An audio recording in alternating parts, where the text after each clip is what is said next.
நம்ம நாடே இப்ப கோமாவுல கிடக்குதே.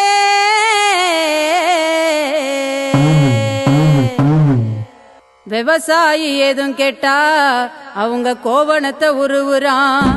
அதானி அம்பானிக்கே அவன் எடுபடியா இருக்கிறான்.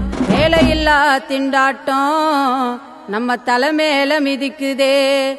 விலைவாசி வானம் வர ரொம்ப ஏறி போய் நசுக்குதே.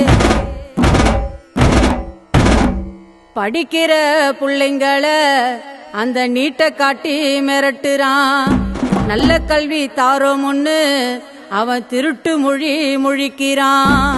ஜிஎஸ்டி வரிய போட்டோம் நம்ம நிம்மதிய பறிக்கிறான். மக்கள் படும் கஷ்டத்தை எல்லாம் பாவி பார்த்து பார்த்து ரசிக்கிறான். ஐயோ மோசம் போச்சே மோசம் போச்சே.